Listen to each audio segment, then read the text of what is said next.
మనకి సాధన కుదరకపోతే ప్రతి ఒక్కడికి గమనించుకోండి. నాకీవేళ సాధన కుదరలేదు. నా ఆహారంలో ఏదో లోపం ఉంది అని మనం ప్రతి ఒక్కళ్ళమై మనకి తెలుస్తూ ఉంటుంది.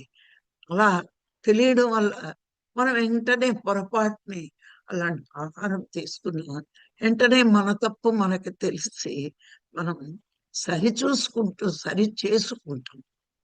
సరి చూసుకోవడమే లేకపోతే సరి చేసుకోవడం ఎట్లా తెలుస్తుంది? అందుకే ప్రపంచ గురువులకి సాధన లేక ఏంటి లోపము అని తెలియక వాళ్ళు సరి చేసుకోవడానికి అవకాశాలు తక్కువ ఉంటుంది. అందుకే మనం ఆహారానికి బానిసలమైపోతే మనం జీవితంలో ఏది విజయం సాధించలేం.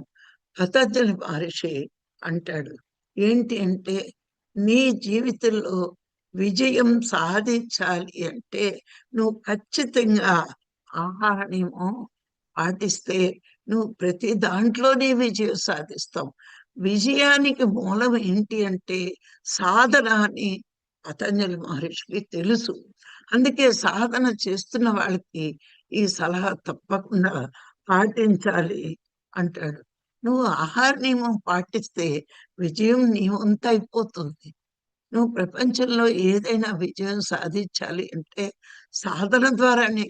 మరి ఆ సాధన మీద కూడా విజయం సాధించాలంటే ఆహార నియమం పాటించాలి. ఆహార నియమం పాటిస్తేనే ఇంద్రియ నిగ్రహం ఉంటుంది అని చెప్పడం జరిగింది. మరి మనం ఇంద్రియానికి బానిసలమైపోతున్నాము అంటే ఖచ్చితంగా ఆహార నియమం మనం పాటించలేదు అని చెప్పుకోవాలి.